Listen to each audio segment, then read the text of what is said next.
All right, so we're on the road again, and I am driving the Outback this time instead of my truck. So a little different visual here for you. Once again, though, I'm going to be paying more attention to the road than the camera, so you won't see me looking at you too much right now. I'm going to stare at this dump truck in hopes that it doesn't kill me. Because on this road, that's always a possibility. But what are we going to talk about today? Well, today I hit a landmark, and I want to share that with you. Some of you already know that I've been writing a book. Last year I finished it right around the end of October, beginning of November. That meant alpha readers, which meant I hadn't finished it. So then we rework it and send it right back out there, and that goes to beta readers, which means I still haven't finished it. A special thank you to Coach Jim Hayes and my other beta readers who did a heck of a job for me. I mean, seriously, I can't thank you enough for that. But back to the topic here at hand. So one of the things that came up during the beta reads was that it needed a workbook. All right, so then in January, I wrote a workbook to go with the book. And today, with the help of a designer who has been helping me format that workbook, I finally gave it the thumbs up. Woo, we're happy. And the reason it took that long was because I went and made it more complicated than I needed to. And anybody who knows me knows that's not unusual. So my core worksheets are in there, the same stuff I use with anybody who I work with. And then I created a whole bunch of worksheets that are specific to the stories in the book, so that the workbook isn't just the same stuff I'd have given you for free anyway. So the workbook is a companion to the primary book. It doesn't require you to read the primary book. The primary book doesn't require you to have the workbook. But if you have them both, yay for me. And hopefully yay for you. So I'm saying all this stuff about my book. I haven't told you anything about the book. You know, this is not meant as a sales pitch. So please bear with me as I kind of go into a little bit of what's going on with that and why I decided to do this. So I wrote the book by accident. I know that sounds crazy, but I did. Originally, it was just going to be source material for the podcast and for coaching, and I do some seminars, and I talked to some coaches who really wanted some additional material to give out to the players so they could continue working on their mental performance stuff when they're not at a seminar. Because let's face it, I get to talk to them for an hour and a half. I'm lucky. Even if it's online and they can see the worksheets and stuff that we're dealing with, by and large, kids at the seminar fall into a handful of groups. You got the guys who are only there because mom or dad or coach or somebody made them be there. And so they catch every fifth or sixth syllable. You got the ones who just want to get it done. If there's a worksheet handed out, they fill it out immediately before I even finish explaining it. And then they're done for the day, they check out. You got those who are there for being social, who spend more time talking than listening. And then you've got like the couple of kids who really, really focus in. And that's not to say that all of them don't benefit, because all of them do. Just being around the material and hearing the material, it helps those kids. It gives them something. And I can tell you that that's not just me trying to drum up business. I was walking around an indoor facility about 6 months ago, and you know, you're talking off-season stuff, and I'd given a seminar 3 or 4 weeks ahead of that. And so I'm standing there, and you have softball on one side of the facility, you got baseball on the other side of the facility. Baseball's getting ready to pack up, head up to the weight room. Softball's going to move into the batting cages, and one of the girls is just staring at me. And she's a high school girl, and she's not one of my daughter's teammates. My daughter's in middle school.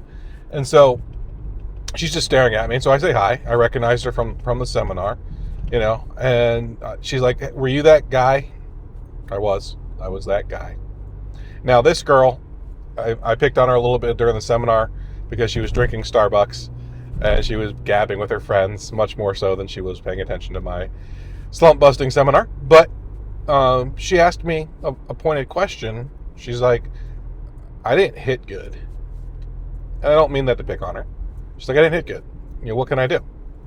And of course, my answer was hit better, which at least broke the ice a little bit. And she said, well, you said there was stuff I can do when I get into the batter's box. Okay. She heard me talk about anchoring. It might be the only thing she heard the whole seminar, but she heard me talk about that. So I said, oh, it's just about getting in game mode. It's about, having a routine you do every time so that you can block out what mom and dad are yelling from the stands. So you can first listen to coach and take the signs, but then block out coach because they're going to then try to help you hit, and they can't help you hit. Only you can help you hit. So what you do is you go up there and you do your routine. You have kids who like to draw a cross in the dirt. You have kids who like to touch both the top two corners on the plate. You get guys who like to draw a zigzag. Ones who, I'm a Cincinnati Reds fan. Sal Stewart stands there with his bat held way out towards the pitcher.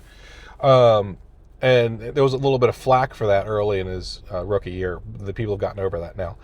He's not showing anybody up. He's getting game ready. And so it's that mentality, that anchoring point.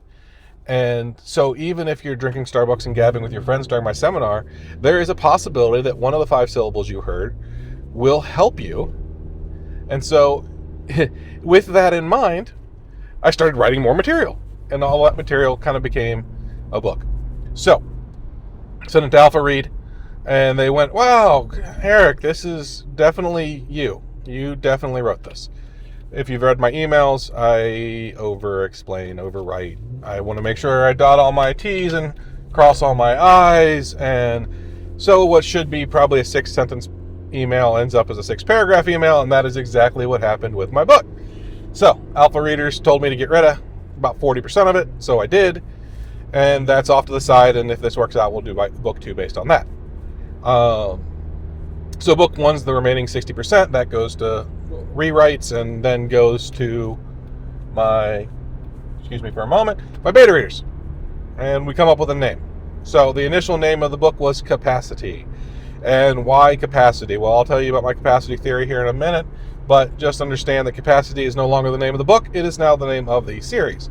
And why is it a series? Well, because I threw away 40% of my book, which I hope to remake into book 2. And hey, my beta readers were like, dude, you need a workbook. So I've already got a workbook. So now I've got 2.5 books. That's not one book, that's a series. So Capacity is the name of the series. So the book is called Capacity. And the first book is Peak Mental Performance. I'm sorry. The series is called Capacity. And the first book is called Peak Mental Performance. Perhaps I should read my own book. And the whole idea is that this book is going to provide you with both functional tools that you can use. So you're talking about, descriptions, definitions, and worksheets of things like visualizations and workflows and self-scouting and all these fun things that coaches tend to believe you already know how to do because they know the words and they use the words. So of course you know the words and you use the words, except that's not always true. And I'm talking to athletes here, but I'm also talking to parents and I'm talking to coaches who are just going with the flow because everybody else says they know. And there's nothing wrong with that. You know who you are, and that's who this is for. And then I packaged that with narrative. And by narrative, I mean it's story time! So I tell the story of cross-county schools. And cross-county schools, for those who don't know, don't exist in the real world. Now, there may be some school out there with a similar name or even the exact same name, but in my world, in my book, it is a fictionalization of students that I've worked with over the last 20 some odd years, sometimes in North Carolina, sometimes in Ohio, sometimes talking to them remotely. There's a lot of different ways to work with students. So rather than make it obvious as to who exactly I'm talking about, I put everybody into Cross County School District, and I changed the name of all of the athletes. In some cases, I changed the genders. Why? Because it's not a matter of who it was. I don't want someone to read this thing and go, hey, that's Johnny. Let's go pick on him because he's in the book. No, that's not what we're all about. You know that's not what we're all about. So I changed all the names to protect the innocent. And so I've got these different stories that show you real-world applications, and I don't get into how Johnny filled out his form or what his answers were on the form. It's how changing the mindset, whether for positive or negative, affected the outcome of that athlete's journey. And then we talk about the things they could have done better. Okay, so that makes sense, right? So the workbook's going to let you go back and take those stories and apply them to your own situations. Not all of the tools are going to be relevant to you. Not all of the scenarios are going to be relevant to you. And those that aren't, you just kind of set aside and you use the ones that are. Think about it like a set of screwdrivers. You need a Phillips head. Does that mean you take all of your torque head and all of your flathead and you throw them away? No. I like to use that phrase, throw them away. But what I really mean is you stick them back in the box and you bring them out if and when you need them. And it's the same thing with this book. I give you way too many tools. I probably should have made this 2 books, that way you'd buy more. But I give you way too many tools, way too many stories, and lots of access to the kind of the back end of how I think. So we talk about things like the paradox of fair, and that's a whole nother episode we'll do, in which we talk about playtime and what's fair versus what's earned versus what's right versus. There's a million things that go into that. I'm not going to talk about that right now beyond telling you that whatever side you're on, give it a chance to hear out the other side. So, back to capacity. The series. Book 1, Peak Performance for Mental Athletes. No, wait. It's Peak Mental Performance for Athletes. There we go. Peak Mental Performance for Athletes. And for coaches who are driving and trying not to die while on 275. So, it's going to be a collection of tools. It's going to be a collection of definitions and terms and backgrounds that's going to give you that Mental Performance 101. It's not a deep dive. It's not a certification course. You want one of those, Dr. Tom Hansen's Play Big Academy. Cannot sing its praises enough. Go do that. This is just the down and dirty, the 101, that gets you ready to get on your journey to being a better mental performing person, better mental performing coach, better mental performing parent, athlete, student, employee. This is day 1, right? So it gives you the background. And it's going to give you basic tools that you can use starting day 1. These are not, super advanced. You can build on them. But, self-scouting is pretty straightforward. You're going to review yourself just like you would review somebody else. And so it's going to walk you through that whole thing and make it as comfortable as humanly possible. You can read more about it on my website, ericbatchelor.com. The key to it is you need somewhere to start and you need resources. So capacity is written to give you that. And it is meant as a complement to programs like this with the podcast, where you can learn on your own, and then you can ask questions of the right people to get the answers that you need. I will tell you, it does cross the line at one point. And it's going to get into some topics that are a little sensitive. And if those are not things that you're comfortable with, just skip that part, okay? There's a section on working with your coaches and setting boundaries, discussing expectations, role on the team, and all of those kind of things. And all of that is crucial. It's important you know how to do that. It's important you learn how to do that. But if you're not in a stage of your confidence where you feel like you can use that, don't put the book down just because you've come to that chapter. Work through the chapter, read it, understand it, and then put it in your back pocket. Because there may come a day when you need to talk to a boss about a work assignment, or you may need to talk to a coach about your role on the team, or you may need to talk to an AD about the way a coach has been talking to you. And those are really, really hard conversations. And if you're a parent, man, you need some guidance on how to handle those situations. And I tried to include as much of that as I can. I'm not telling every player or every parent you need to go have a confrontation with your coach. Please don't. Please don't. But I am telling every coach you better have an open door policy and talk to your parents. You better talk to your players.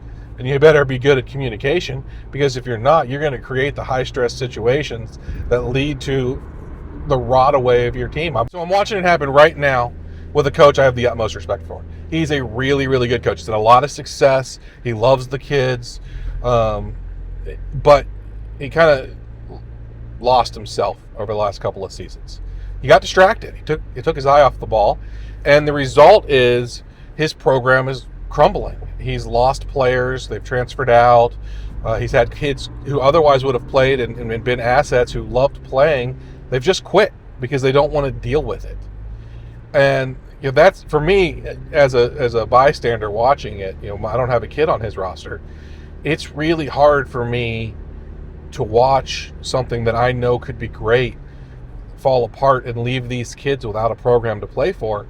and to have all these kids who could have been playing and could have been developing and could have been having a lot of fun lose out on those memories because who should be a great coach, just he had a bad couple of years. And so the first step for him is going to be communications. And it's got to be a two-way street. He's got to listen. He's got to take it in, but he's also got to communicate out. He's got to tell the parents where he's at. He's got to tell the parents what to expect. And then he has to hold himself accountable to that. And if he decides to change what he's doing, he's got to communicate that too. It can't just be, I'm always right, scream, yell, scream, yell, scream, yell. You've got to work with your players. The idea that your players are pieces of meat or pieces of clay and you've got to beat them and mold them, that's not modern sports. These guys are doing too much. They know too much. You've got to work within a system. You got to work with your players and communicate. And I'm not telling you they're equals or that they should dictate what the coach does, but there does have to be a two-way street there. And if there's not, you're not going to get the maximum performance out of your players. They're not going to be able to fulfill. 2 miles. Use the second from the right lane to take exit 24 for Ohio 129 West toward Hamilton. They're not going to be able to fulfill their full potential. Why? Because there are police reported ahead. They're not going to be able to fulfill their full potential. And why is that? Well, it's because their capacity has been limited. Oh boy, capacity, coach, we brought the word back around. We have. So this is where the title of the series comes from, capacity. So everybody talks about potential. The potential that a player has, the potential that a team has, the potential that an organization has. It is this measurement of how great you can be. And when somebody doesn't meet their potential, doesn't live up to their potential, we're super disappointed. And when somebody does awesome and reaches their potential, we're really happy.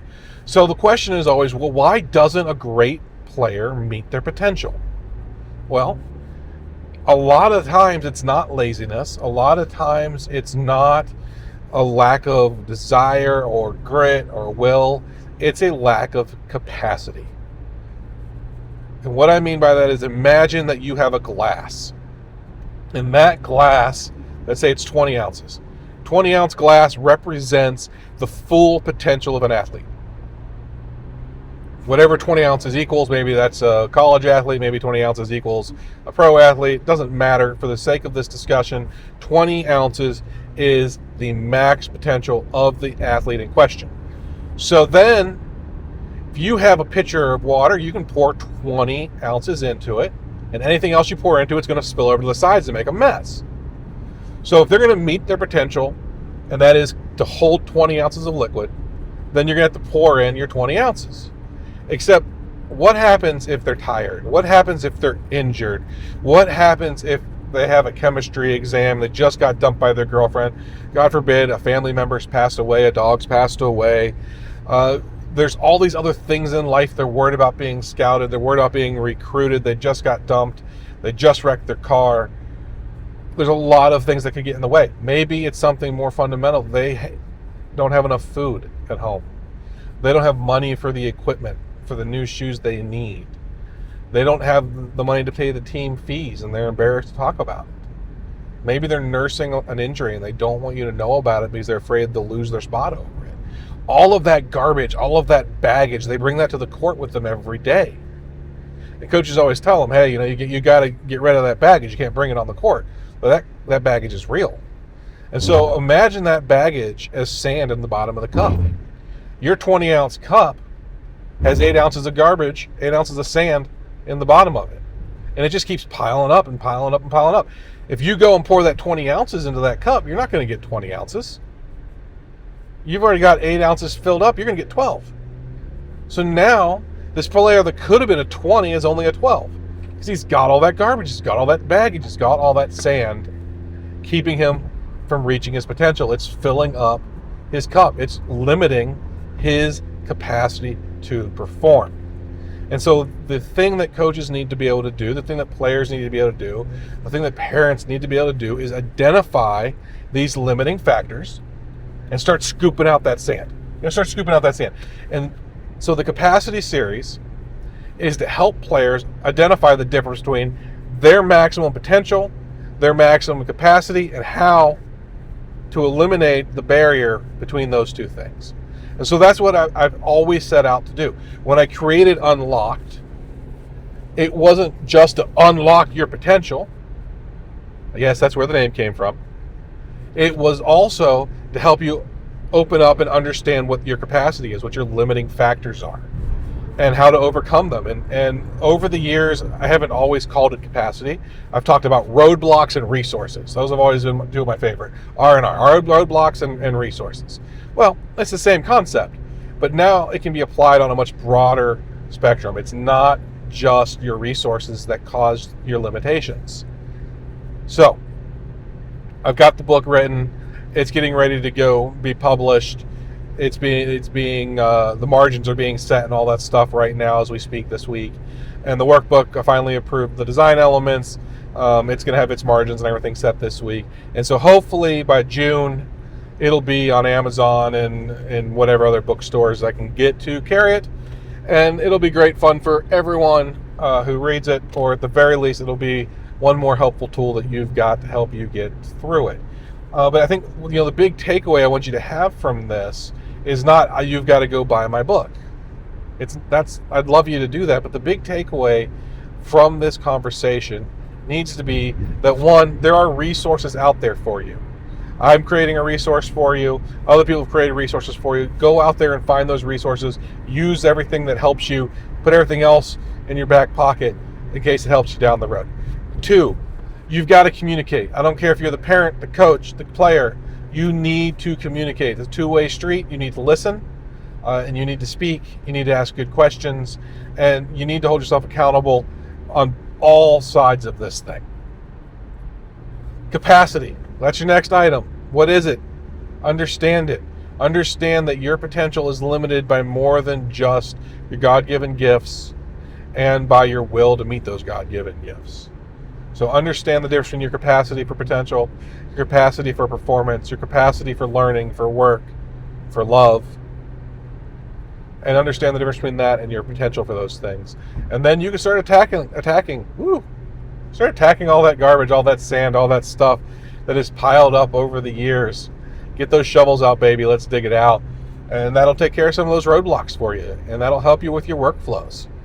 And that'll bring us, full circle back to what I went through with doing this whole thing. And that is roadblock after roadblock. Why? Because I had the potential to write a book, but I didn't have the capacity originally. First, I was nervous that people wouldn't take it seriously, or they think it was weird that I was writing a book. Who does that anymore? Then I thought, it's going to be too expensive, or it's going to take too much time, or I'm not going to be good enough at it. And then when it was done and it was boring, and I was like, well, I can't. This is getting this design so someone would look at it and like it. That's beyond my capabilities. And then I went out and found some guys who helped me. And the truth of the matter is, it's been a long, hard journey. Just because I teach you how to overcome your roadblocks doesn't mean I don't have roadblocks of my own. Just because I'm teaching you how to reach your goals doesn't mean that I don't sometimes struggle reaching my own goals. And what that really means for you, whether you're a coach or a player or a parent, is that we all go through this. You're not alone. And, my initial draft was a failure. It told me to get rid of 40% of it. So I did. And then when I came back with my next big draft, that was a failure. Why? Because it was incomplete. Well, you got rid of 40% of your narrative, but you need a functional workbook. How are they going to do the things that you're telling them how to do? So I had to go back and do that. It takes constant effort. You have to get back to the board, and you have to grind a little, and you have to really enjoy what you're doing, but you also have to identify where the weaknesses are. Don't hide from them, and get to work. And that's what I've done here with the book. I hope that when it gets out, you guys take a look at it and enjoy it.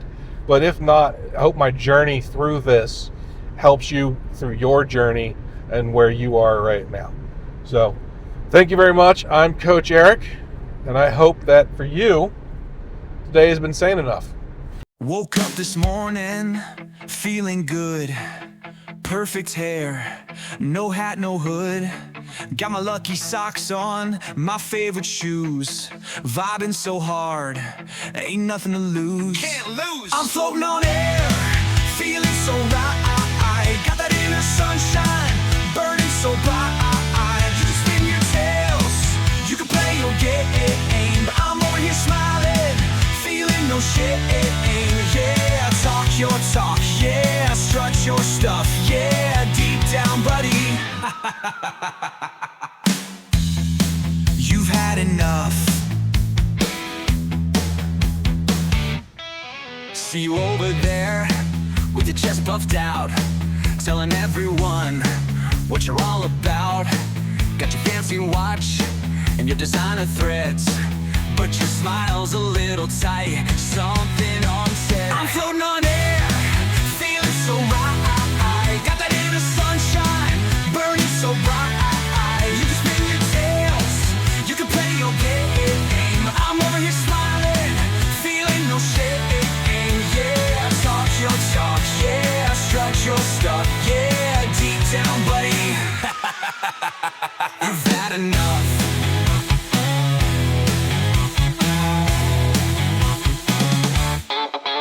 It's okay, man, I understand. You wanna be me, part of the plan. My effortless walk, my laid-back vibe, it's contagious, I can't even hide. Even if I tried, don't need to brag, don't need to boast. Just living my life coast to coast. Got my own rhythm, my own sweet groove, and you're tapping your foot, can't help but move. Don't look down, don't look now. It's okay, just one of the crowd. You're just another one now. I'm floating on air, feeling so right. Got that inner sunshine, burning so bright. You can spin your tails, you can play your game, but I'm over here smiling, feeling no shame. Yeah, talk your talk, yeah, strut your stuff, yeah, deep down, buddy. You've had enough.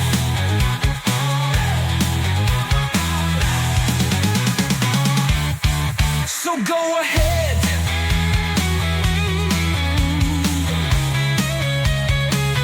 So go ahead. Try to imitate my effortless swagger, my happy state. Just remember one thing before you begin. Fake it till you make it, but I'm the original.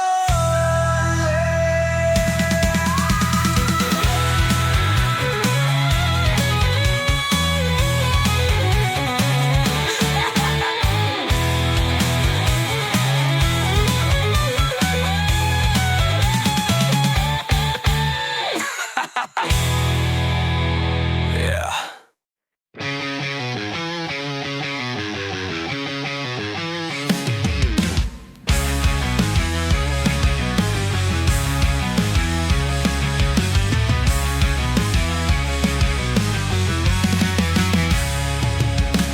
Voices in my mind, they call my name, whispering doubts, losing the game. Talking to myself, is reality in sight? Inner battles keep me up at night. Saying enough for a new day. Saying enough to find my way. Working on myself, building my name. Questioning doubts, changing the game. Voices are my strength, reality in sight. Talking through it, I can sleep at night. Saying enough for a new day. Saying enough to find my way. Oh!